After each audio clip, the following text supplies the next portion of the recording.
All right, we're live. Today, I wanted to talk about the theater of the imagination, and namely with Salvia Divinorum. And so I got this concept from, a bunch of experiences I've had, mostly from doing salvia work in my chamber. And what would happen is I'd be in my chamber, I'd close the door, it'd be pitch black in there, there would be just nothing but just whatever I'm seeing in the dark. There would just be black and see a little bit of just dancing light that you'd normally see with your eyes closed. And we tend to think of what we're seeing as, there's just distortions in the visual field, or it's just the eye, it's not receiving any light, so there's just fuzz, kind of like a TV when there's static.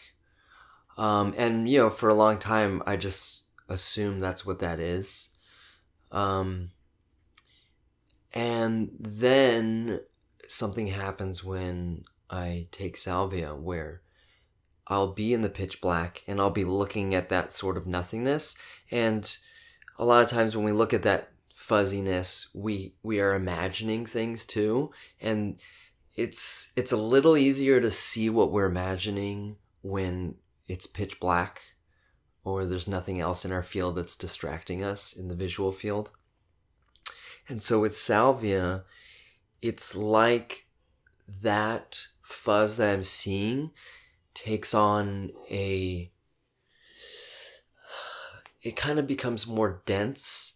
It becomes more clear. Like it's almost like there's a vacuum between me and the fuzz that I'm seeing. There's like there becomes like a space between us, between the looker and that fuzz. And then I start to see that, the fuzz is actually the imagination, but there's kind of just not a lot being thought about. And so it's kind of just, it's kind of like if you looked at a pond or looked at the surface of water, and if it was, it'd be kind of rippling, and there wouldn't be, in a sense, there's not a lot going on. You're just looking at like a surface that might be moving, it might be fuzzy, it might be, there might be some ripples, but you kind of know that, that's just the surface of the water. And so that's kind of what that fuzz starts to take form. It starts to look a bit more dense, kind of like the surface of water or something. And then I realize, the fuzz was never fuzz. It's just the imagination kind of at rest, you could say. And then when we imagine things, the fuzz kind of creates form. It creates visuals.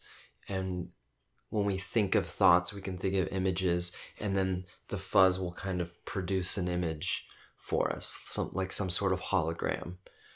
And so as I'm laying in my chamber and I'm seeing the fuzz start to take on a more solid form, and then I start to see, it's changing. It's starting to kind of self-organize in some way. And it's a little confusing. I'm looking at it going, what's it trying to self-organize into? And as I'm watching it, and this has happened, hundreds of times with me. And as I'm watching it organize, I go, look, it's turning into there might be some sort of geometric pattern starting to emerge. And maybe that pattern will start to multiply. Maybe it'll start to move. Maybe it'll ebb and flow. Maybe it'll ripple. All sorts of things start to happen. And then it's so obvious now, but in retrospect, like looking back when it was happening at the time, it just struck me like, I cannot believe that I haven't noticed this before. This field that when I close my eyes, there's a field that I'm able to look at, and that field, is the imagination itself. It's like a level, or what's the word? It's like a subset of this reality that we have we just have access to, just being a human being. And so as I'm watching the forms take shape, I'm realizing that I'm the one that's in control of it. And so when I say I, it's kind of funny because there's some parts to that where I'll be sitting there looking at the imagination and what it's producing. And then I'll think like, oh my God, I'm in control of this. I'm in control of this field where anything could be imagined.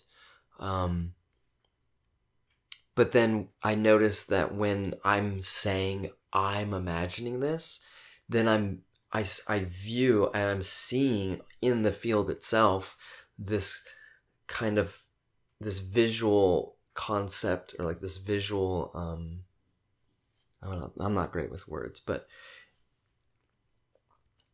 this visual representation of the sense of I'm the one that's in control of this. But then I'm watching that be projected onto the visual field. So it's like the imagination itself is the mind itself. And it's the I that I think I am is another part. It's just something that's embedded in the imagination too. And so they're actually, when I say that I'm in control of this, it's it starts to kind of turn it around on itself. And I kind of, when I think that and realize, oh, there's no I here, that's just part of this field that's being projected right now, it kind of breaks this fourth wall. And that I think is where the real magic is with working with salvia, or at least working with psychedelics, and having this framework or this approach to it, or at least embodying these realizations about closer to how it truly works. And so this breaking of the fourth wall, realizing like I'm in control, but not the I that I'm imagining right now, this false, this like independent separate entity that appears within the imagination itself. It's like I break the fourth wall and pan back and just see that there's like this invisible force that's what I am, that is that's participating, that's like it's almost like I am creating the whole thing, like everything that's imagined, I'm creating it.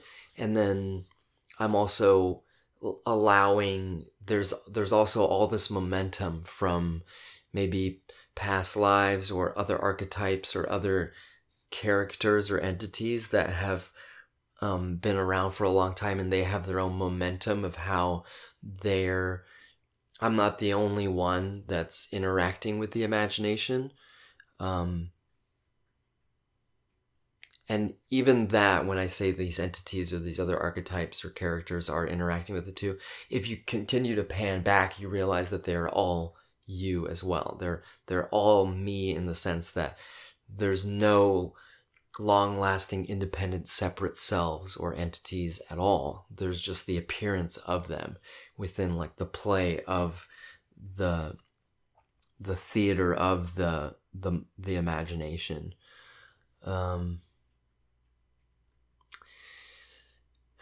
And so like being able to go into my portal, into an environment that's designed to allow the imagination to come to the foreground. It's with sensory deprivation, with a psychedelic. I mean, for me, it's all about salvia. And salvia really brings it to the foreground in a way that's no other psychedelic does at all. And so being able to go into this space and take something and then allow the imagination to come to the foreground and basically communicate with me, because I'm interacting with it, but then it's also it's been around forever, and it's like it's experience. It's like a collection of experiences and memories and knowledge and thought, ways of thinking, and all kinds of, it's just everything is in it. And so when my ego and my character can stop talking for a moment, which is what salvia facilitates, it's like this turning off, or at least bringing to the foreground the fact that, like, okay, this character is not the only character here. It's just a character in your mind. It's like this kind of ego construct of imagery and thoughts and words and sounds that kind of form a personality within, like, as a subset of the imagination of reality. When that comes to the foreground, you see it for what it is, then you can go, oh, okay, and that gets quieted down, and then the imagination kind of unfurls in this space. And so here I am, I'm sitting in this chamber that's like 4 feet by 4 feet by 8 feet inside. It's just big enough to lay down and sit up in. But when I'm in there, the concepts of space, time obviously, but the concept of space and distance, as my mind quiets down, I stop thinking it in terms of, oh, it's 4 feet by 4 feet by 8 feet.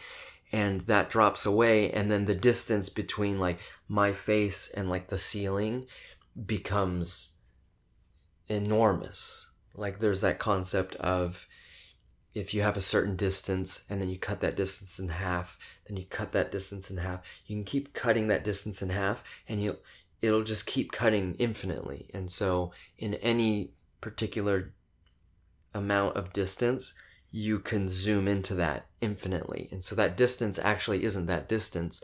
It's just relative to another distance we have in our mind. And so when that thinking, that relativistic thinking of distance falls away, then I'm in this chamber, and I don't even know that I'm in a chamber anymore in a way. It's the space itself can expand and become, it feels like I'm in deep space, or I'm in this vast space that could be millions of miles across, or even bigger. Like, it just becomes almost unfathomably large. And that being able to experience it as that big, it inherently makes it a higher resolution medium to be looking at and experiencing. And so within that higher resolution, it's almost like all these little wormholes open up, because now I'm closer to experiencing, like, the space, the size of infinity itself, the space and size of the imagination becomes massive. And then with that higher resolution, more is possible, more concepts, more visual, more detail is possible. It's not just a fuzzy sort of imagination that I can kind of fuzzily picture things. It becomes extremely high resolution, my sense of depth becomes very acute and crystalline. And within that, the imagination you can create all kinds of things. And I've seen it could be anything from, like, geometric, like unbelievable, awe-inspiring geometric patterns that you're looking at them and they're just doing these impossible things and it just makes your jaw drop, to realizing that my body is within some sort of multi-dimensional fractal, and if I can zoom either into my body or out of my body, I'll come out into the next fractal, which would be some other entity's reality. I've had this happens all the time, where the fractal, I'm able to see that reality itself is a fractal. I'm in one, I don't know what you'd call it, but like one scale of the fractal, and then it will zoom out, and then I'll just be part of someone else's. Like, I'm actually living at like the bottom edge of someone's foot, and then if it keeps zooming out, then I'll be in a completely different person's reality. And then and same goes if I zoom into my body and go to the next level of a fractal, depending on where my awareness is in the body, I'll be in someone else's reality. And I think that's how it's super goofy and it's super strange. And for all I know, it's just the imagination. It's just becomes so high resolution, so realistic, and so convincing that I'm just convinced by it in the moment. But it doesn't appear that way. It seems like what's happening is actually happening, and that's how we travel from body to body. It's just like some sort of structure of reality. That's just how it works, is kind of what the experience feels like. And in the beginning, it was very hard to believe. In fact, it was extremely disorienting and confusing. Like, what? Because we tend to have this idea of how reality works in our mind. Like, well, I'm this body in this particular place, and there's other bodies, and they're conscious, and they're experiencing their own reality bubble. And if I wanted to traverse to their reality, it would be kind of like this, almost like a video game. Like, it's very like just 3-dimensional, and you can just pause, pan, zoom to another person, and then lock onto their body and then experience them. But it doesn't seem like it works that cut and dry. I don't know, but it seems from a lot of experiences that all realities are contained inside the body. And so the universe itself is actually all contained within the body. So whichever body the universe is currently experiencing, it's just that the universe has taken that shape, and then within that shape you can zoom into any point, and that will lead to all other realities. Something like that. That could be totally wrong, but it keeps coming back to that in my experiences. And so I'm not holding on to it that tightly, but it seems to be like the current model that seems to have been revealed, as that's what's closest to what's going on. But I could be totally full of shit, and I could find out the next time that I go back in there. So coming back to the theater of the imagination, when I go in there, it's as if I start to view it like I'm going for a ride, or I'm going into like a movie theater to watch a movie, but it's like a very, very immersive, multi-dimensional experience that just totally knocks your socks off. And a lot of times it's like, if we go to a movie, we want to see like some fantasy movie or some, I don't know, artistic movie, or some movie that kind of makes us like awe-inspired, or it's maybe fantasy and it's so realistic that you're just totally convinced that you're there. And so I think that going into my chamber and approaching it like I'm going into, no matter what I see or experience, or no matter what my body does, whether it folds and disappears, or I zoom into my body and realize what's really in there, whether it's beautiful and awe-inspiring, or just total hell and terrifying and like complete pain. It's like I can approach it realizing I'm going into this like the thing that is actually watching, like coming back to like the sense of I or self that's watching. No, the thing that's actually watching and experiencing can't be touched. It's just, you pan back and break the fourth wall, and the thing that's experiencing this is actually just it's almost like there's no one there experiencing it, but there's just this awareness. And so I can try to maintain this sense, or like this vantage point of this experiencer that's not a noun. It's just, there's just something is experiencing this, but it's not a thing. And then I can, no matter how beautiful or awful the experiences I'm going into, it's like going into some sort of ride. And then the other aspect of it is that the imagination itself, when it can unfurl and emerge in its full glory, and then realizing that I can be the one to play with it, and to just be able to be awed and blown away by my own imagination, and then to also be able to influence it, and to see like, oh, it's almost like a training ground where the imagination is just kind of handed to me, and it's like, here, you could play with these levers, you can make it big, you can make it small, you can make it bright, you can make it scary, you can, it's almost like I've reached this point in my life where it's like being given to me, and I'm exercising my ability as a human to control the imagination and influence it. And I don't know like what comes after. It's almost like this is just one phase or stage of the evolution of a human being and the imagination. That seems to be the difference between humans and other animals. It is our relationship to the imagination.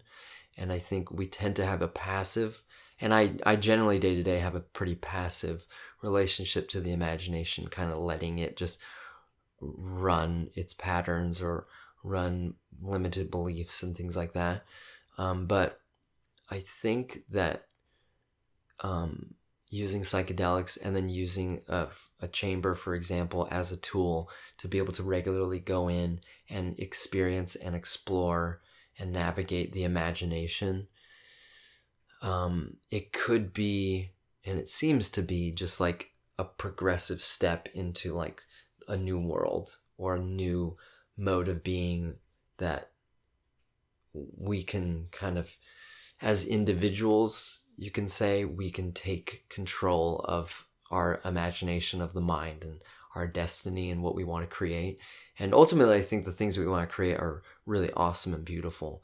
And that's why human beings are human beings in a way. It's like we have a heart and a gut, and we feel, and we have empathy, and we genuinely want things to be just good and beautiful, and we want everybody to just be happy, because if they're happy, then everybody else is just happier, and if everybody's following their dreams, then it just makes life on earth just a much more beautiful and enjoyable adventure. And I think being able to explore the imagination this way is one of like a major, if not the major, tool and step to bootstrap ourselves into the place that we want to be.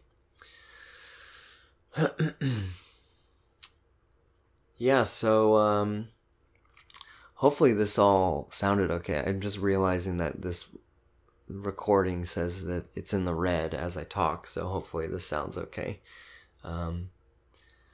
So yeah, I'm gonna leave it at that, and I hope everybody's awesome, and I'll see you next time.